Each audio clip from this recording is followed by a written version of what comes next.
everyone, Rascal here. And Mama, welcome to our next Robot Heroes podcast. Today we're looking at my favorite animated movie of all time, The Iron Giant. In a return to Rascal's childhood, this criminally underrated film, a boy named Hogarth Hughes makes friends with an innocent alien giant robot that came from outer space. That's why he's an alien. Meanwhile, a paranoid U.S. government agent named Kent Mansley arrives in town, determined to destroy the giant at all costs. It's up to Hogarth. Who's Hogarth? Hogarth. I think you're Hogarth. Yeah. It's up to Hogarth. I'm sorry. Yeah, to protect him by keeping him at Dean McCoppin's place in the junkyard. Like, wait a minute. Wrong one. Wrong show. Wrong movie. This was really a great movie. And I remember actually buying this long before I had Rascal. It was great. It was wonderful.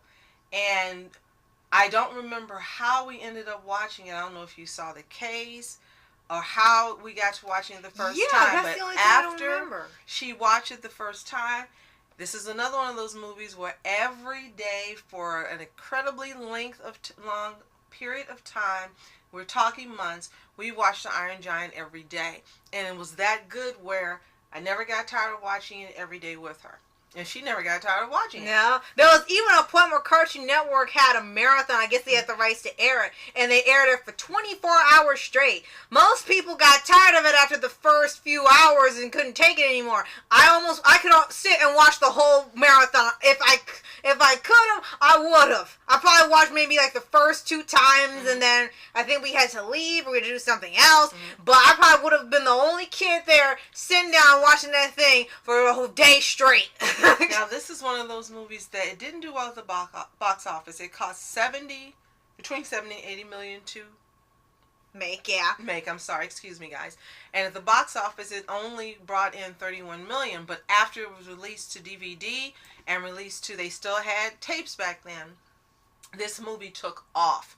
And it's really a favorite. It's, I don't want to say cult classic. Yeah, I it really is. don't consider that. Yeah, it is. Okay, but it's a cult classic. It got a cult following years later. Yeah. And it's absolutely loved.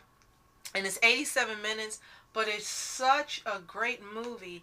And it's so engaging and it keeps you enthralled that it never seems like it's only 87 minutes. It seems like it's a much longer movie. Right. Because you're just engaged from the very first scene that comes up and to the last scene that plays, and you're wishing the movie would keep going on. Right.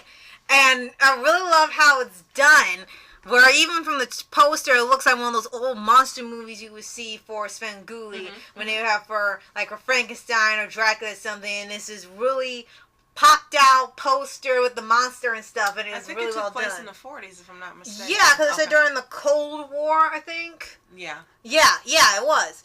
And another great part about it is it was directed, partially written, partially directed wrong. by... It was 1957 that it took place. Is it after? Oh, okay. Yeah, and Brad Bird directed the stories. Yeah, and the screenplay. He did almost everything with it. And this is long before... The Incredibles. Yeah, and Ratatouille. And it's considered one of his greatest works ever. I know at the time it came out, it was a flop. But over the years... It wasn't really a flop. It just wasn't a commercial success. Yeah. The people who did go to see it loved it. Right. There just weren't enough people who went to the theaters to see it. And that's where it failed. So it wasn't a bad that movie. It was a commercial failure in terms of popularity and people getting the movie and understanding what was going on. It just didn't make enough money. It didn't make back the money it took to create it. Right. And that was the problem. Right, because even they says unusually got not that much commercial stuff for it. And there was not a lot of marketing, which was very odd. But it's happened for other really great movies like with Cats Don't Dance, where it's a great film, but the studio does not put a lot of effort into advertising it or promotions, and you end up wondering why didn't it go anywhere? Well, because they didn't think, I guess the studio didn't think it would go anywhere, so they just didn't put that much into the marketing. Now, in the Rotten Tomatoes, it got a 96% approval rating, which doesn't happen with them very often. Right. And it was named one of the top 10 animated movies of the 1990s by Watch Mojo. So, again, it wasn't that this movie was a commercial failure. It just didn't earn enough financially. And it's unfortunate that it didn't have the type of, like you said, marketing and the way that it could draw people to the theater now. As you said, it was ahead of this time. I keep saying as you said because you're right in all the ways that you've summed this up. It was just ahead of its time, and if released now, this movie still will be great. It doesn't matter that it's set in this 1957 setting. It's endearing, heartwarming, innocent, wonderfully told. It's happy, even though you know what's happening with the giant. It's still a happy story. You've got a great network of characters. Yes, you got a single mom, but it's not a stereotypical single mom where they put her where she was desperate and poor and all of this. Like none of that. It was a wonderful story about her mom and her son, and this little thing just happens to happen. Right, and keeping the robot secret. And one of my favorite scenes of the movie is when the mom tells him he's got to say grace at the dinner, and Billy didn't want to do it. Then he saw the robot could actually take himself apart, but each of his parts can be sentient when he needs to put himself back together. And then he saw the hand walking across the room, and he said, "Oh my God!" And she was looking at him and said, "Oh my God, we thank you for."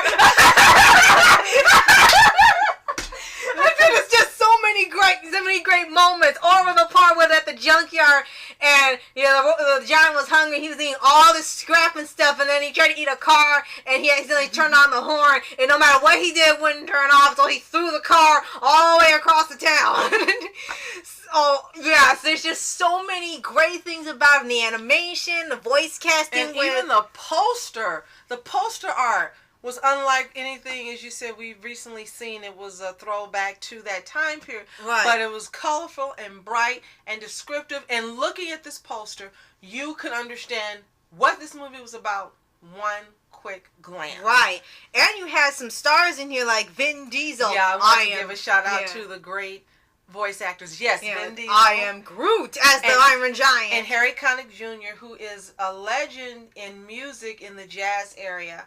I'm a big fan, even though I don't listen to jazz. I love him as a person, and I've loved him being in movies like Memphis Belle and so forth. Of course, Jennifer Aniston. Yes. Cloris Leachman. Yeah, I'm like, oh my gosh, Christopher McDonald, John Mahoney, who else? Emmett Walsh. Okay, yes, and they just had really well done. And I love when they have people who usually don't do animations their first one, and they don't take it lightly. They put a lot of effort when they do the voices, and they don't just act like, okay, this is just something to get by, and then go back to what I want to do. Everyone looked like they had a lot of fun doing these voices, especially you can see in the animation when everyone's emotions you can see every detail since it's hand drawn, and it's just hilarious how everyone delivers their lines. Now, I want to point out that this amazing movie won quite a few Annie Awards in 1999 or 2000. I remember which 1999. Yeah. It won Best Animated Feature Film. It won Outstanding Individual Achievement in Character Animation. It won quite a few in Outstanding Individual Achievement for Directing, for Music, for Production Design, for voice acting, for writing, storyboarding. Oh my gosh! It won just about each one is in some category. And then it crossed the pond, and it won for Best Feature Film at BAFTA. It won the Florida Film Critics' Choice. This movie won so many awards that we're not going to bog you down with them. So it's unfortunate that at the time it came out, it didn't make enough money. But it's so wonderful that it's become a cult classic. Yes. And that we still can enjoy the lessons and the movie itself and the morals and the values that it was teaching. And it's also absolutely wonderful that all the people who starred in this movie are still here and doing other fantastic work in Hollywood. Yes.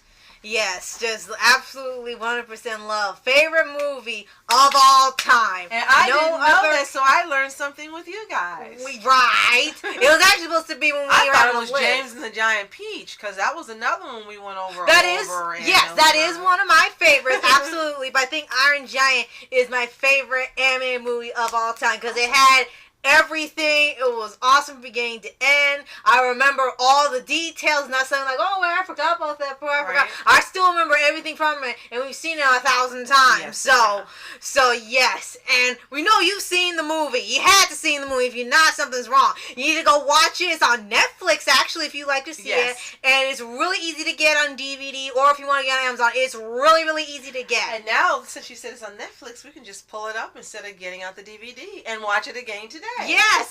So, I just want to say, with your saying it's your best and favorite of all time, we want to give you a shout out that in November, the month we're being grateful here in the United States, each of us is going to have a podcast that comprises of our favorite animated movies of all time. One for Rascal and one for me. So look out for that. We're excited about getting that done. Yes. So thank you so much for watching. And if I know, like Rascal said, we know you've seen the Iron Giant. So let us know what are your favorite moments in the comments below. And if you can remember, when did you first see it? I'm sure probably so a lot of you didn't see it when it first came out. The movie's in 1999. But you recall, when did you first see it? How did you first see the movie? Was it like at a plane in a theater where they were just showing older movies for $1 or $2? Did your parents or your grandparents buy you the DVD or the tape? Or just how did you first become introduced to the Iron Giant? Let us know in the comments below. Rascal would love to know. Right. And yes, we know that the movie Bumblebee was heavily inspired by this movie, clearly. Absolutely. So once again, thank you so much for watching. I'm Rascal Entertainment. And I'm Mom Entertainment. Have a toontastic day. Peace. And reporters sitting, flashing lights, trying to walk around, man, who the hell are you? What you wanna do? Well, man, it's on you. Man, it's on you. With her in my dreams, she was my queen. A castle in the mountaintops, rivers and streams. Plucking sunlight from the sky in my pocket. Give it to you later on in the form of a locket.